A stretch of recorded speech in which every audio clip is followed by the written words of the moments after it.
Good afternoon. What's going on, everybody? Welcome to the Just Gonna Say It podcast, a thing we do every Tuesday afternoon at 4 p.m. and we do it live. So here we are. We do have some more guests coming up in the future. That is happening. That is a thing.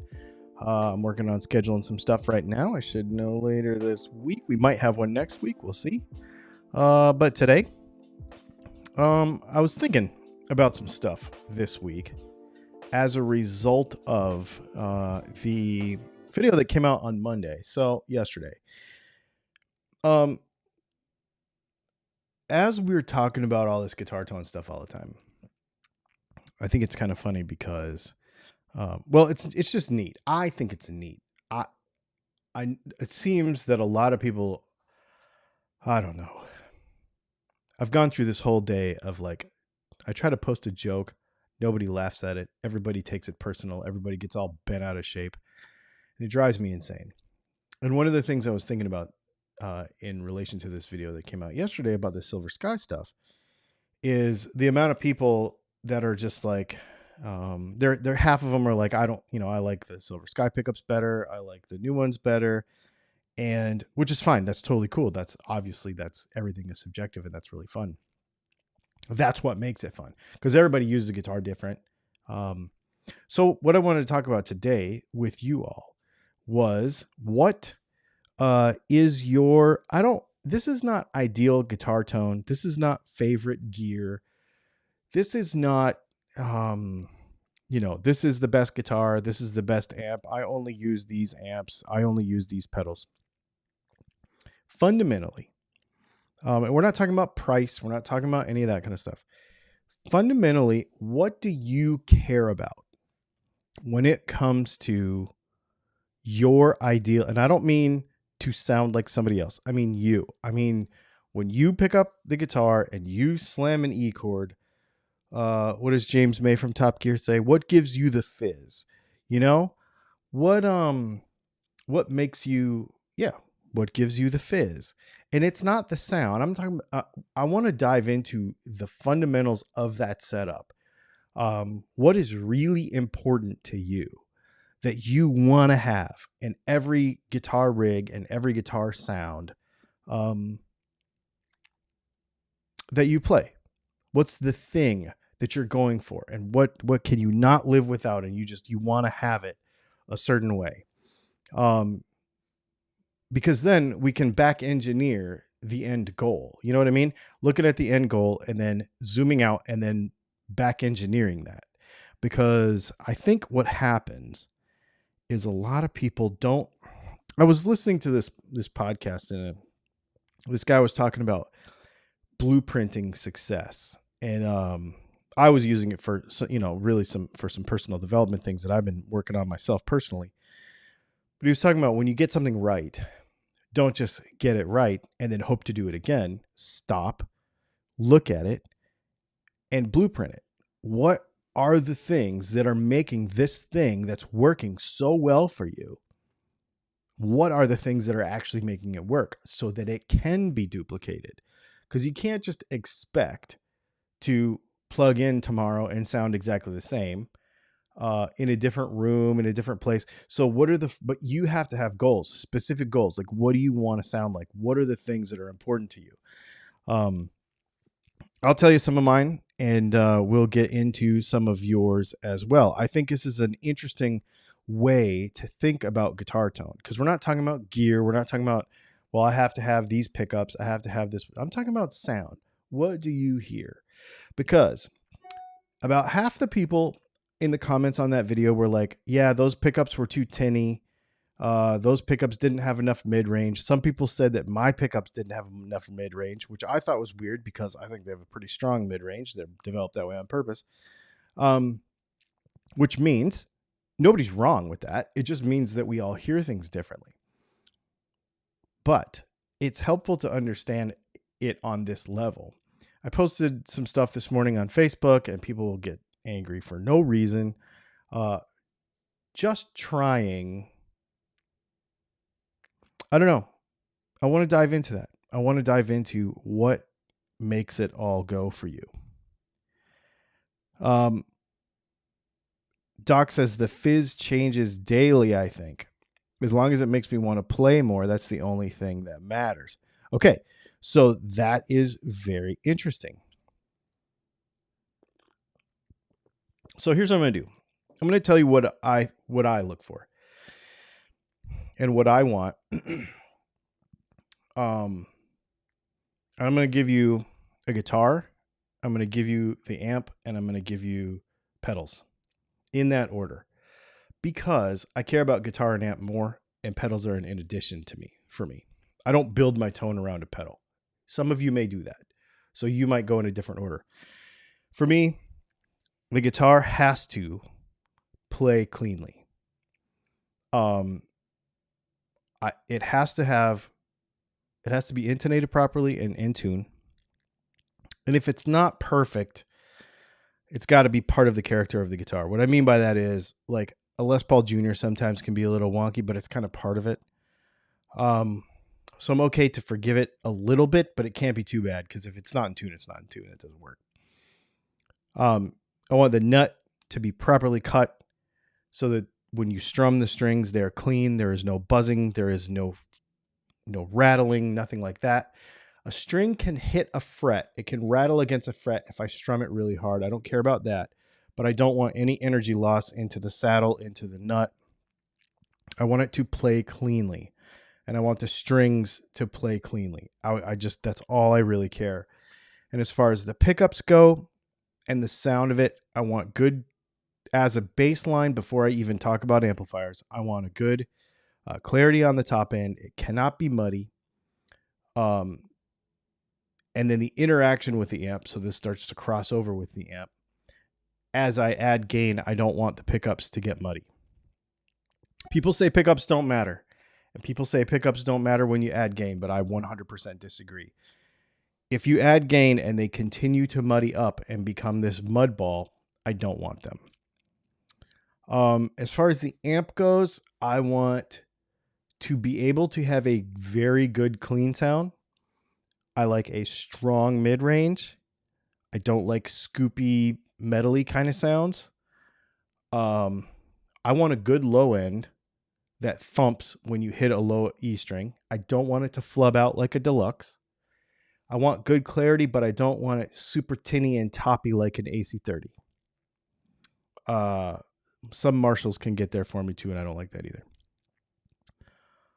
And then as far as pedals go, I don't want to rely on the pedal to get a good edge of breakup sound and high gain sound. I want to be able to, high gain's fine, but edge of breakup I want to get from the amp. The pedal can push it there a little bit, but I don't want to rely on it totally. That's kind of my fundamental things that I care about. What it sounds like, I don't care. If it's a Les Paul doing that into a Marshall, if it's a Strat into a Marshall, if it's a Les Paul into a Fender, if it's a SG into a Fender, if it's a P90 into a whatever, I don't care. I don't get stuck on it has to be this guitar, it has to be this scale length. However, until recently, I always felt like my sound was more to do with a 25.5-inch scale length, but I think that's wrong now. I've enjoyed playing both scale lengths now that I've explored them more, or all three actually. The reason I want to talk about this is because I think people focus on the wrong things. And so kind of broadening it out and looking at what fundamentals of your sound are, not the gear, not the setup, not the whatever, but what do you look for? So get in the comments and let me know.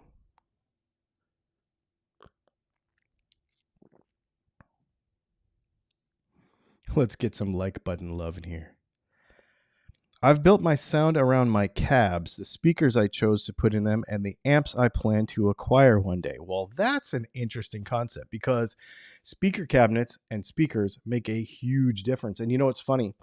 Even in the digital world, the impulse responses are all the difference. And even the simulated cabs are all the difference. I can completely change the feel and the sound of a digital amp with the impulse responses. Speakers are a huge thing, and the air that you're either simulated moving or really moving makes a massive difference.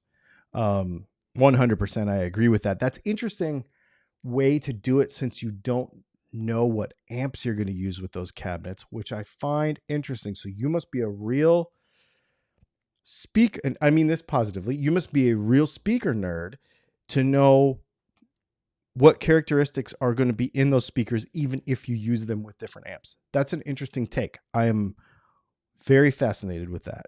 I think this is very cool. Again, there's no wrong answers here. I just think this is very cool. Let's see.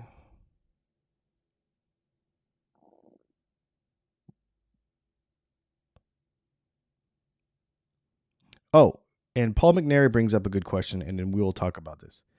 Must-haves are no saturation of the top end, no sound limitations by bad volume levels throughout the electronics chain. Okay, that's an interesting one. No saturation at the top end, so you don't want any crackly high ends, okay? No sound limitations by bad volume levels. I don't know what that means.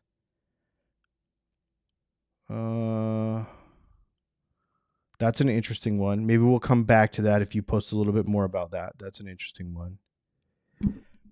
Pickups absolutely matter. Those who don't think so should just try making a good one. Yes.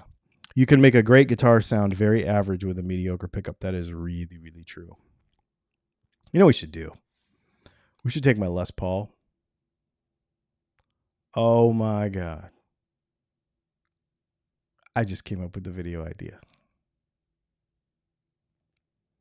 We're going to take the Les Paul pickups and put them in the $200 Geo. And we'll take the $200 Geo pickups and put them in the Les Paul.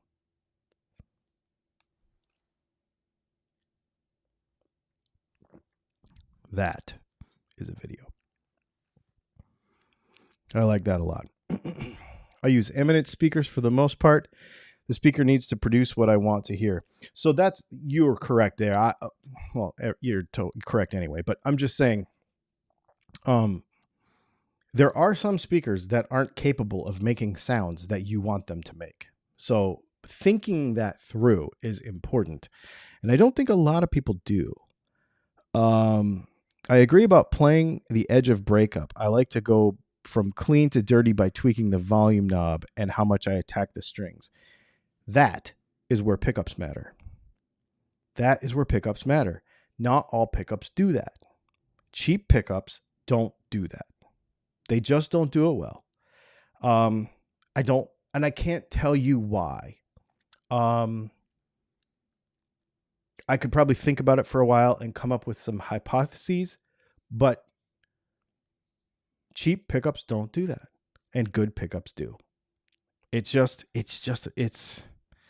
And I know that there's probably certain relative to other gear in your signal chain and what other stuff you're using that could make that statement false.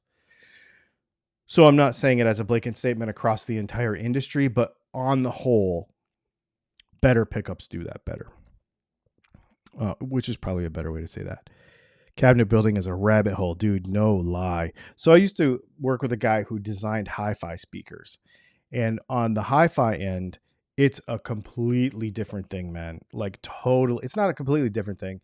It's more precise. There's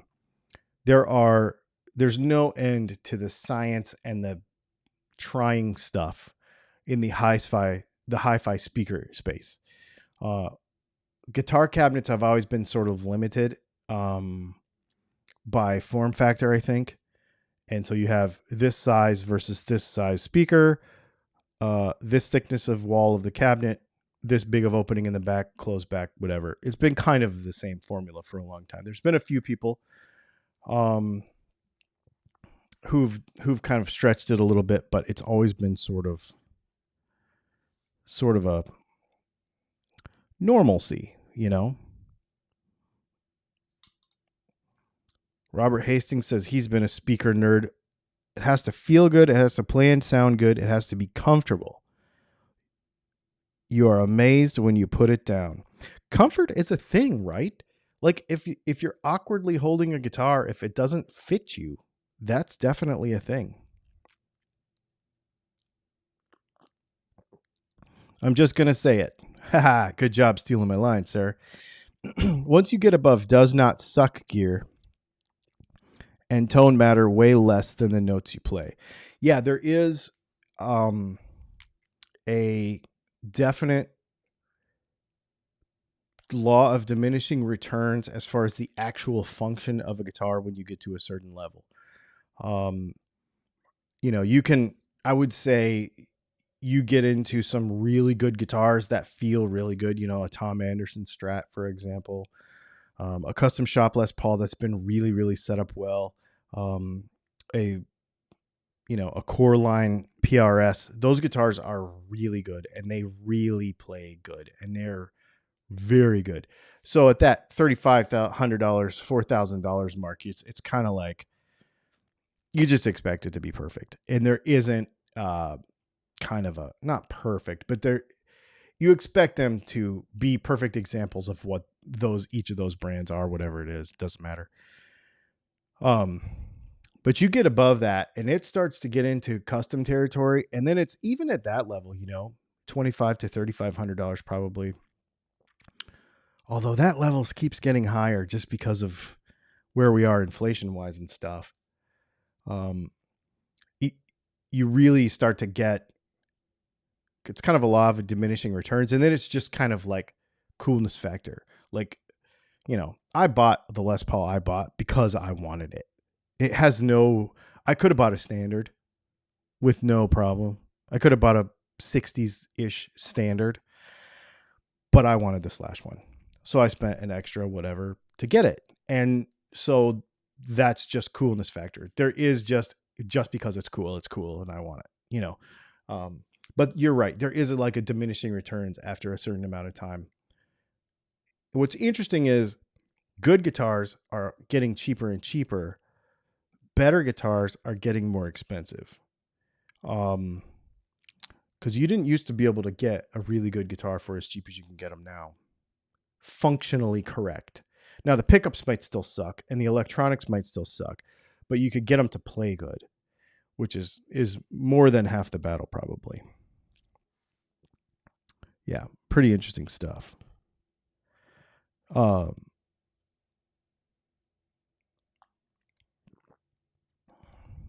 Weight matters to you. That's interesting.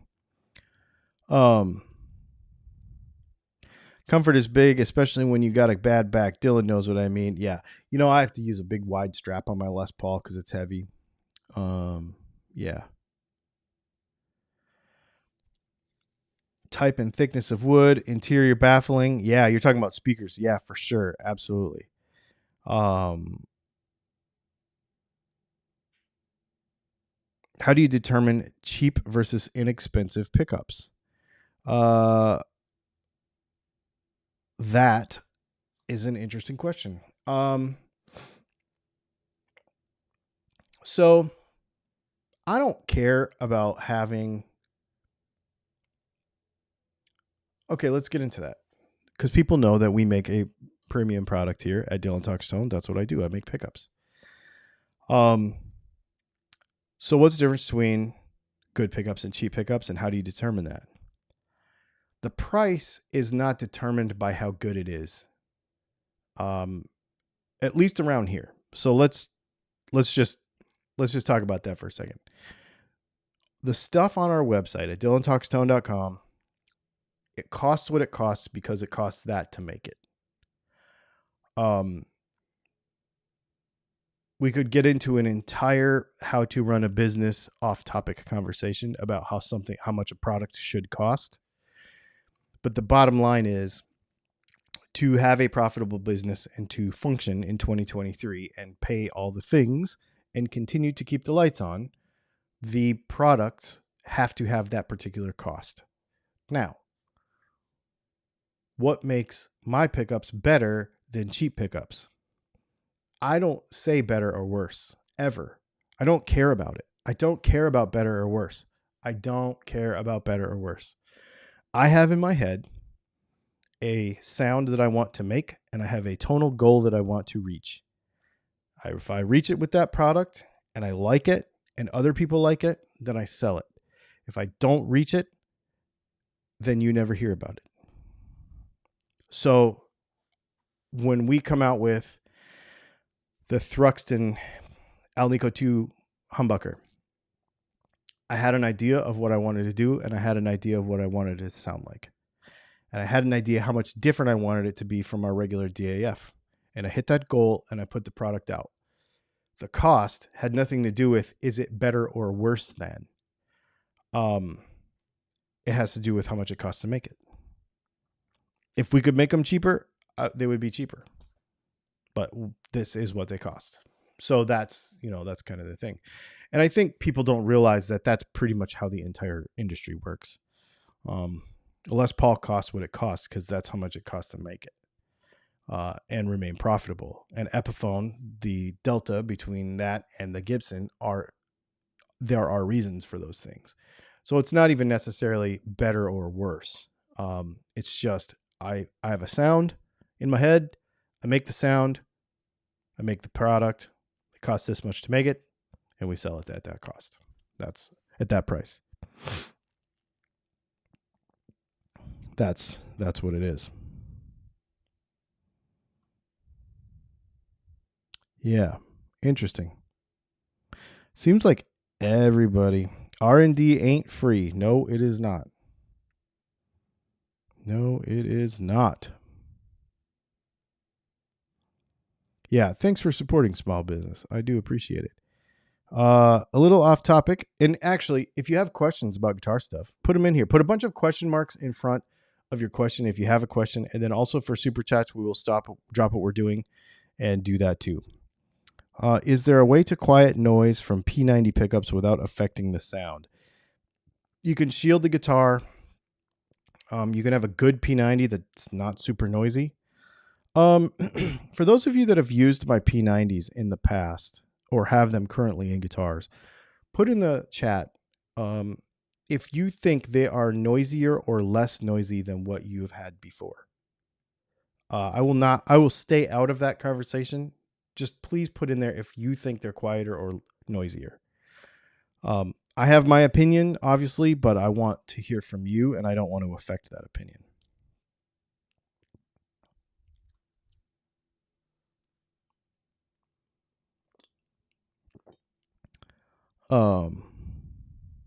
Yeah. So it seems like the folks are talking about speakers and talking about all kinds of stuff. I have some questions that came through the YouTubes this week that I wanted to chat about. Let me see if I can find them. Where are they? On my iPad somewhere. You know what? They're on my phone too. That is the beauty of the internet. We can have everything everywhere, wherever we want it, all the time. All right. So somebody asks, let's see. Google Censorship asks, funny name. Here's a tip. Use magnetic viewing film in order to demonstrate magnetic fields of pickups. I have some magnetic viewing film. It's very cool stuff. The problem is, and I will use it in some videos. It's very, very cool. Thoughts on stacked P90s. I can't stand the way they sound. I don't like them at all. I don't use, I will use some magnetic viewing film to demonstrate magnetic fields. But if you go from, and I've tried to do it, I actually got out my camera and I tried to do it. And I was like, let's use the ceramic magnet here and an Alnico 2 magnet here and show the difference. I was actually going to do it in the comparison video, and you just can't see it on that stuff. It's not precise enough to do that.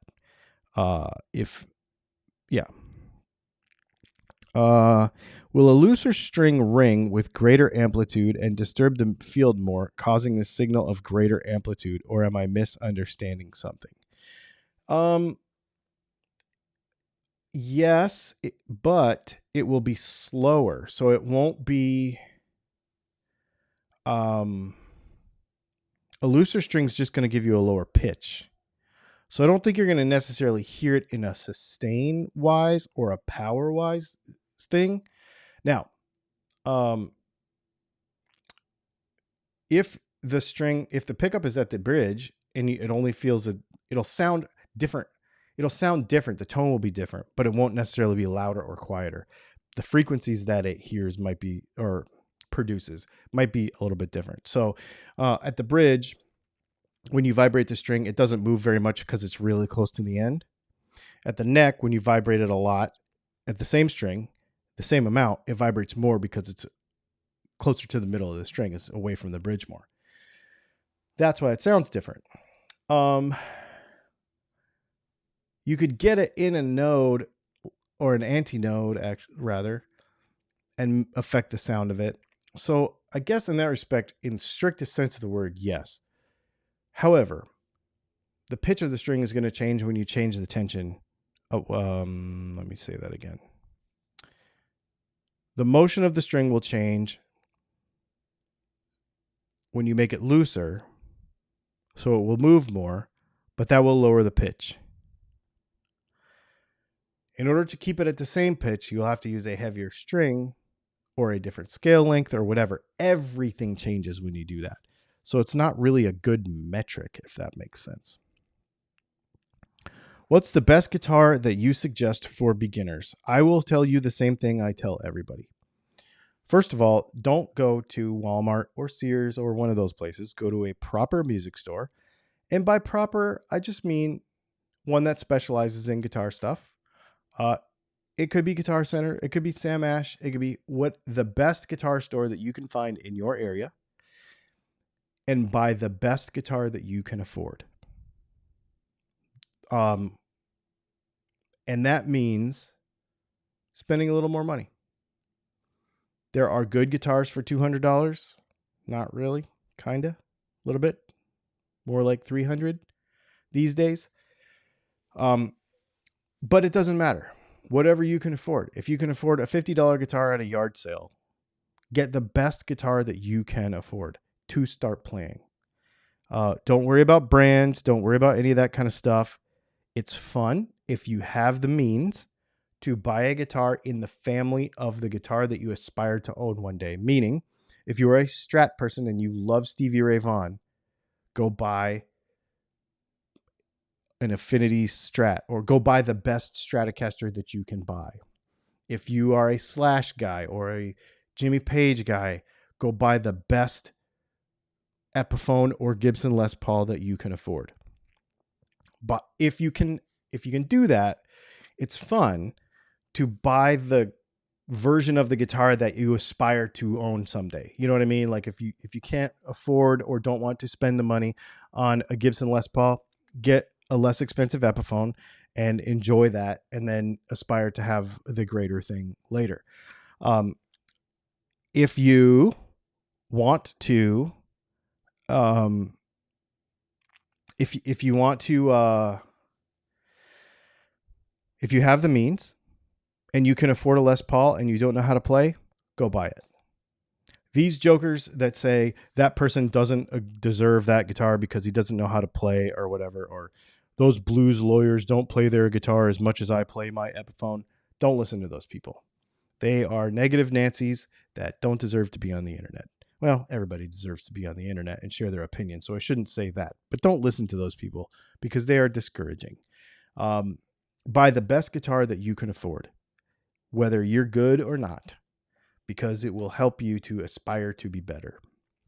That is my lecture on that. Quick clarification. You need to put question marks in front of your stuff if you're going to ask a question, by the way, you folks that are not following the directions. Could you use a whiteboard and metal filings to show magnetic field of different magnets? Yeah, I mean, we could. To be honest with you,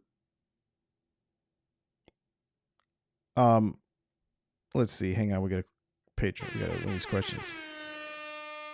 Super chat. Is there a Patreon meeting this month Yes, there is. Also, I sent an email earlier in the month about the 3P90 project. Yes, I got it, and I got you covered, Sean. I figured it out.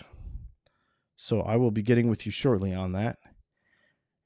It's going to be a little different, but it's going to be cool, and I think you're going to dig it. As far as the fourth Monday of the Patreon month, I'm bringing my sister to the airport. Yeah, we're going to still work something out. We'll have to figure it out. Debbie Downers and negative Nancy's. Yes, we can't have that. Exactly. If you're a cheap trick fan, buy the best four-necked guitar you can afford. Exactly. That's exactly what I'm saying. Aspire to it. Don't let these people keep telling you should just buy this cheap guitar because you're not that good, or this cheap brand is as good as whatever. Buy whatever you want and aspire to be that person or be that thing. Otherwise you're just going to be mediocre your whole life. Don't do that. Mr. Paolo 101 asked me on YouTube, is it right that Fender pickups can't be put in American Silver Skies? That is true. The base plate shape. So this is a regular Strat shaped base plate, and it is not the same shape as the Silver Sky, and we have a special one for that. Yes. Avoid the cheapest and get what you think looks cool, and maybe pay for a setup to get a baseline of how it should feel. Now, there's a good point. As a beginner guitar player, don't worry so much about the brand or whatever. Get the best one you can. But spend the $50 or $75 for a good setup. I think that a lot of people as beginner guitar players think that they will not appreciate the things that more experienced guitar players talk about. You know, they might say, well, I'm just a beginner, so I'm going to work my way up to such and such, or I'm a beginner guitar player, so I wouldn't be able to tell the difference. Don't sell yourself short on that. Human beings are human beings, and we are pretty perceptive about things. And when you pick up a good guitar that feels good in your hands and it's set up properly, you'll know. You just will. And if you have a guitar now and you're reluctant to play, or you don't play all the time, or you wish you would play more, maybe it's because the setup on that guitar is not that great and it's not drawing you to it. Spend the $50 or $75, get the thing set up properly, and you'll be like, oh, dang, this is awesome. Now I really want to play more. Like, it'll inspire you to do that. Don't get a cheap guitar if you don't have to. Get a good guitar if you can. You know, don't sell yourself short, and don't let anybody on the internet tell you don't deserve it. That's stupid. Just don't listen to those people. Yeah, I mean, I think it's really important to give yourself the best chance at success. I think people that they go to Walmart and they buy, Walmart guitars for their kids for Christmas or whatever. And they're not that great, and their fingers hurt and the strings are stupid and the setup's not there, and, they don't stay in tune. The kid's just not going to be inspired to play. He's never going to want to play. But if you go get him one of those little miniature Les Pauls for $300, because you have a Les Paul or an SG or what, like one of those little, or a mini Strat or something. Now he wants to be like his dad or his uncle or his grandfather or his grandmother or, aunt or whoever that he's trying to emulate. You're giving him a better chance of success. I think it's really important to inspire. Even with the subject that we have today about, thinking about what our guitar tone is really, and what's important to us. To me, that inspires me. Like, I want to do it. So instead of saying I have to have a 7 1/4 radius, and I have to have a certain size frets, and I can only play a Les Paul. I can only play this scale length because I used to be that guy. I only can play 25.5-inch scale, and I can only play blah, blah, blah, blah, blah. And the longer I had this channel, the more I started playing a bunch of different guitars and realizing that none of that stuff matters. But what I'm doing differently these days is taking the same fundamental things that I care about and applying them to each rig that I sit in front of. So give me any amp, give me any rig, or any amp, any pedal, any guitar, and let me apply the fundamental things that are important to me to those things. And chances are you're going to be able to get the things that are fundamentally important to you out of the rigs that you already have or the stuff that's in front of you. I was listening to a Sean, what's the guy's name?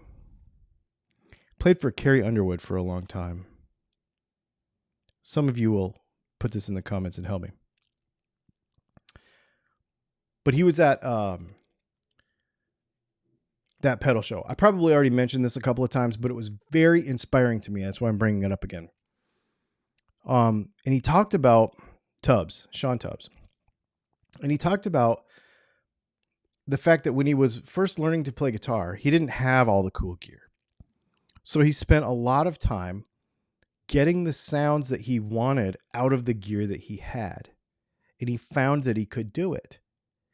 He found that if he spent enough time knowing the stuff to steal a Phil McKnight thing, knowing his gear,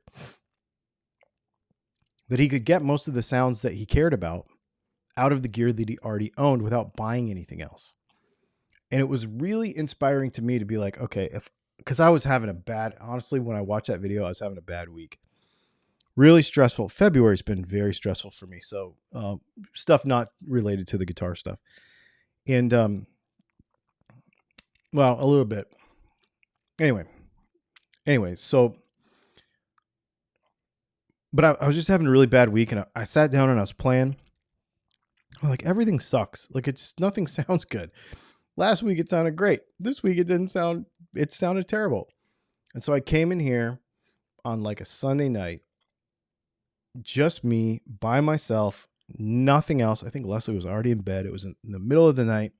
And I just sat and I just played and I just tweaked knobs. And I took an amp and a guitar and a pedal. And I just tweaked until I got it the best I could. And I took the next pedal and I took the next pedal. Now I grabbed another guitar and I just kept going until I got a sound that I really liked. And it took me like an hour to do that.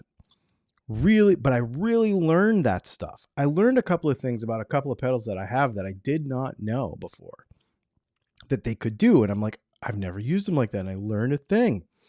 And it was very inspiring hearing that and hearing that, what Sean Tubbs said, and then hearing that. And I've been doing it that way ever since. Coming in here and being like, okay, don't worry about the sound that you don't hear. Worry about the sound you hear. Really listen to it and see where you can take it. What can you do with it? This is what I have. What can I do with what I have? It has been very inspiring for me. I've been very, very helpful. It's been very helpful to me. And I even feel like the sounds we got out of the last video were better than the video before. And wait till you hear some of the stuff we got coming. Yeah, we all have those days, right? Curtis Chavez says, I've seen aftermarket pickups at tiers of price. Yours and Planet Tone at low point, Seymour Duncan and DiMarzio at midpoint, and Tone Specific and Throwback at the expensive end. Why? I don't know. So here's what I'll say about that. We get a lot of emails, and somebody will say, they'll throw a brand in and they'll be like, why can I get this pickup from this pickup builder and it's way cheaper than yours? Or how come Throwback is way more expensive than yours? And what I say to that is, like I mentioned before, I have a very specific way that I understand how business works, and I price stuff accordingly. Some of it has to do with scale. So Seymour Duncan can buy thousands and thousands and thousands of a thing at a time. And it can get their price per bobbin, per magnet, per base plate, way down. And they can make it cheaper. As we grow, I will be able to do that too. If we were making, we're making about 200 pickups a month. If we were making 2,000 pickups a month, we would sell them cheaper. We just would. Because we could do it cheaper. But then there's overhead to come. So it's a whole business thing. Now, the guys, you mentioned some people there. I don't want to call anybody out specifically, but there's some guys in there that price their stuff way, way low. Here's the problem with that. They're always going to make what they make. And they're always going to make the amount that they make. And they are true cottage industry. I'm cottage industry too. But they are going to never be above that. Because what they've done is they've priced their products into a corner where they can never be distributed. They can never be sold in a store. They could never be sold at artist pricing. They could never do any of the growth metric things with their company because of where they've priced their product. And that's okay if that's all they want to do. I'm not saying anything bad about any of those people that do that, except to say one thing, that it hurts everybody.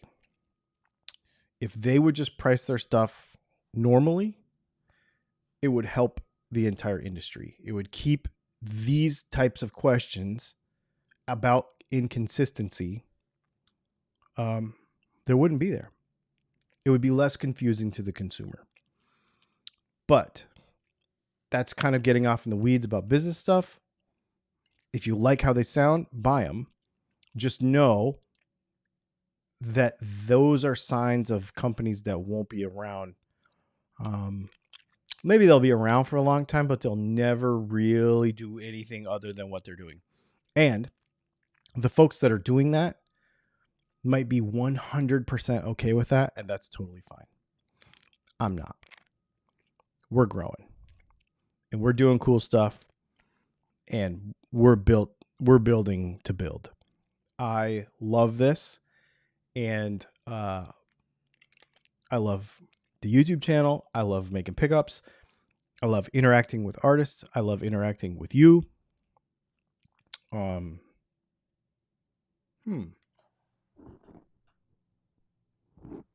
feel like my camera is about to overheat. That's interesting. So hopefully it doesn't overheat. And if it does, we'll just switch to a crappy one. Anyway, yeah, so that I believe that's probably why. That's probably what the thing is. It's probably a scaling thing. Is there a quality difference in pickup materials, or is it just economics of scale thing? Yeah, thinking import pickups versus USA made. Absolutely, there's a difference in quality of materials, and we have to go through materials. I can tell you how many times I have bought stuff. In fact, it's happening to me right now. I bought some stuff from a supplier. I got it here, and I'm like, this is not good. I'm not going to use this. And sometimes it goes in the trash. Sometimes it goes back. It depends on where it comes from, how much it costs, all that kind of stuff. Yeah, I got some bobbins recently that I'm just like, I can't even use this junk. It's terrible. So you're constantly making sure that the quality is good and getting better. We got a super chat. Norm from Canada is back. Well, she's not my mom, but my wife is working. Thank you for the super chat. Let's see. With not putting regular Fender bass plates in their PRS Silver Sky pickups, are PRS doing something revolutionary, or are they just being dorks? all of their single coils have been like that for a fair amount of time, I think. The Fiore is the same way. I think it's more to do with what they were already doing. I think their single coils have been like that, so they just keep doing them like that. It makes sense to me to not change because it's cheaper to not change. It's cheaper to just reformat.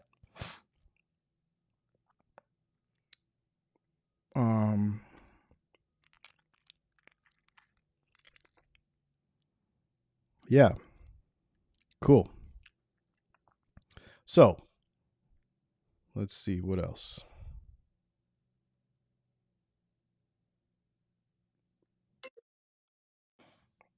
I don't know what that was because my phone was ringing too.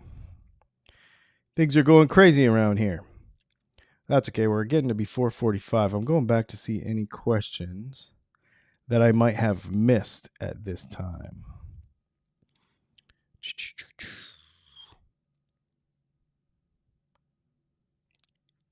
I'm looking for question marks, but I don't think people left a lot of question marks, so I'm missing them.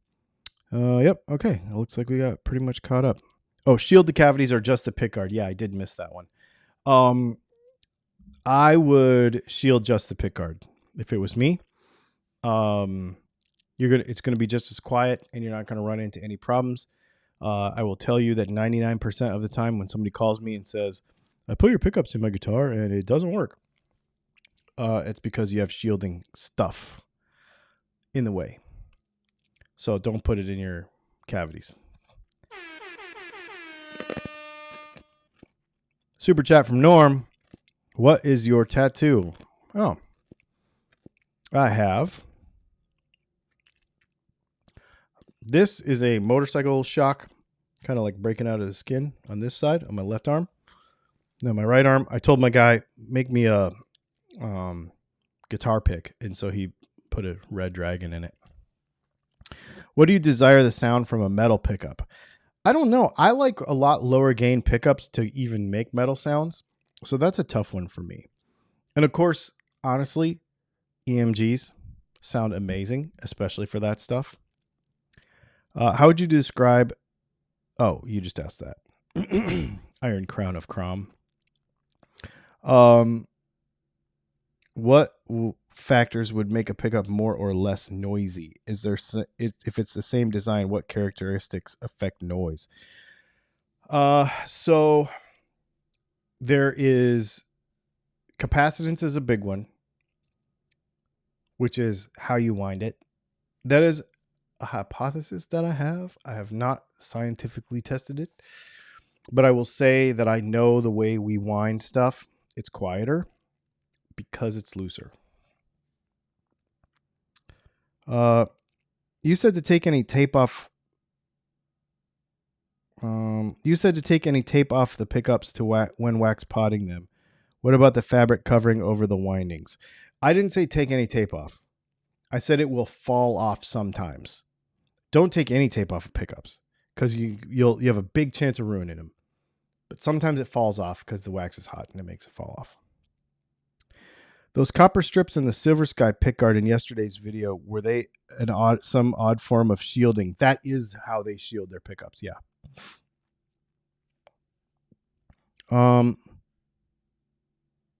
Have you ever been asked to make a pickup to match a guitar based on color? I have. Not tonally, but look-wise, we do it all the time. In fact, I'm working on something for the Guns and Guitars YouTube channel right now for some color for their community build guitar that they're doing. I'm actually going to build the pickups for that. Or we are building the pickups for that. And I've also done, actually for the guy that did this tattoo out in Las Vegas, he built a guitar and we put LEDs inside of it, inside the humbucker. So that's one thing we did. At what ohm reading do you consider to be not vintage wind in a humbucker? I don't use those terms. Vintage wind is dumb to me because what does that even mean? Overwound, what does that even mean? Typically for a humbucker, people go with like 7.8K for a PAF, something like that, to 8.2-ish, somewhere in that area. 8.2 typically leans more into your T-top area, which people consider they consider that not vintage wine. They consider that overwound, but those are vintage pickups, so it doesn't matter. I say, let me know what sound you're going for, and we will hit that. Don't care about that stuff. The whole vintage wound thing is so dumb because as history goes on, more things become vintage. Nirvana is classic rock, and it came out in 1991, 1989, 1991. Like, everything is getting older. So the whole vintage thing is kind of dumb, in my opinion. I mean, I have an 85 that's 40 years old now, almost, you know. The community build was purple for Guns and Guitars, ES build P90s. Yeah, actually, that's what I'm working on right now.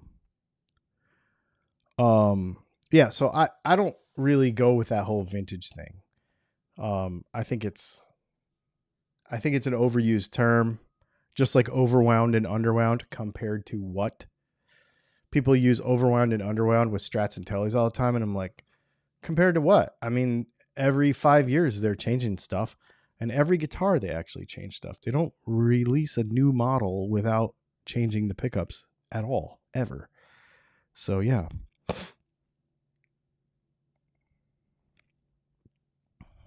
Thanks for the tip on the Somnium. Yeah, no problem.